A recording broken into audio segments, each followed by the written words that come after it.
So Liverpool only turn up against Man City, Arsenal held on for dear life against Leeds, and don't look now, but Kepa's back? These are the Premier League Week 10 talking points. Let's get started.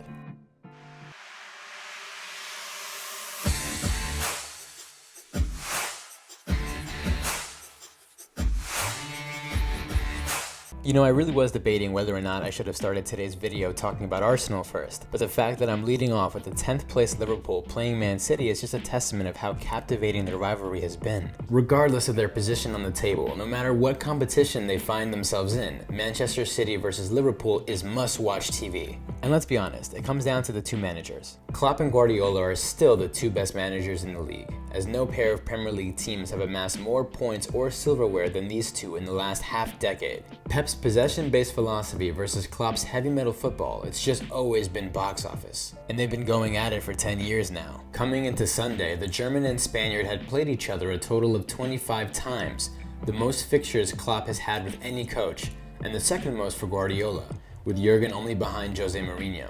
In their 25 games spread across 2 countries and 7 competitions, Klopp just slightly edges Guardiola, winning 11, losing 9, and drawing 5. But let's take a little closer look at those fixtures. Here we have their fixtures split up by competition. Ironically enough, Pep dominated Klopp in the Bundesliga. When the two have met in the Premier League, it's been much more even, evident from their 5 draws. Where Klopp has truly separated himself has been in the domestic and European Cup competitions, winning 7 games while Pep has only won 2. And real quick, in the comment section below, let me know who your current favorite coach in world football is. And don't just tell me his name, tell me why. Back to the video. Coming into Sunday, Guardiola hadn't beaten Jurgen since February 7th, 2021. That was a year and a half ago, with 4 games being played in that time span. And he extended this winless streak to 5 after Liverpool narrowly won the game 1-0 at Anfield. The first key moment of the game being City's disallowed goal, after referees ruled Haaland's shirt tug on Fabinho during build-up play as a foul. The second and ultimately deciding moment of the game would be Alisson just doing what Alisson does. The Brazilian spots Salah's run past the halfway line and bombs the ball so hard he falls over in the process.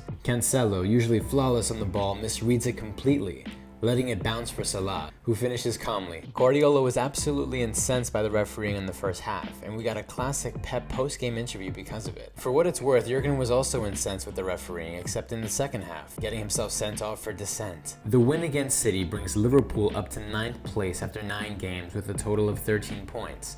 But more importantly, this keeps Man City stuck on 23 points in 2nd place, 4 points behind league leaders Arsenal. Yeah, Arsenal, still in 1st place. The Gunners narrowly escaped Jesse Marsch's Leeds team, winning 1-0 at Ellen Road. Yes, believe it or not, Marsch's side dominated considerable parts of the game. They split possession with Arsenal nearly in half and were keeping it incredibly competitive, despite Bukayo Saka scoring in the first half from an absolutely obscene angle. The real drama wouldn't come until the second half, however, as William Saliba's handball gave Leeds a penalty after VAR reviewed it. Journeyman striker Patrick Bamford stepped up with a chance to tie the game and swing momentum to his side, but he pulled his shot just wide right, letting the league leaders off the hook. Now listen and listen good, I'm not saying that this lot are better than the Invincibles, or that we should even start comparing them this early. But all I could think about was when Van Nistelrooy missed that game-winning penalty back in 2003.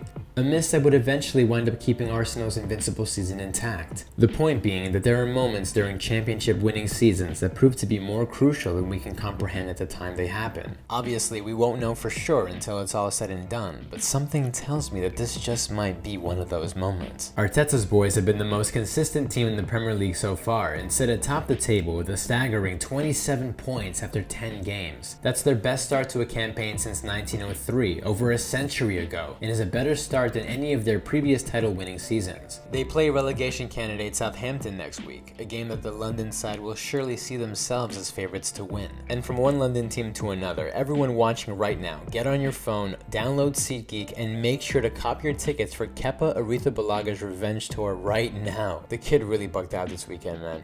Chelsea beat Aston Villa 2-0 at Villa Park as the Blues won their 4th consecutive Premier League game in a row. And sure, we can talk about Graham Potter's amazing start so far, but the story from Sunday had to be Kepa's performance. The man had a triple save. Kepa's heroics against Aston Villa kept Chelsea's lead intact for the entire game. and was probably the Spaniard's most impressive performance since signing for the Blues for $70 million about 4 years ago. And he's been in form ever since he replaced Edouard Mendy a month ago. In his Premier League starts this season, Kepa has only conceded once, keeping a clean sheet in 2 of his 3 appearances. Now granted, those starts were against Villa, Wolves, and Palace, not exactly the most potent offenses in the league, but he's also beginning to raise his standard of performances in the Champions League too. He conceded against Dinamo Zagreb and RB Salzburg, but bounced back with 2 impressive clean sheets over reigning Serie A champions Milan, where Chelsea outscored them 5-0 over 2 legs. Now before I show you these stats, understand that these are coming from the last 365 days, where Kepa's only played 990 minutes. Compare that to someone like Ederson, who's played over 4,500 minutes, and you'll see that Kepa's sample size is still considerably smaller than the regular starting goalkeeper. With that being said, roll out the numbers. Kepa Arrizabalaga ranks in the 98th percentile for goals against and save percentage per 90. He also ranks in the 96th percentile for clean sheet percentage per 90.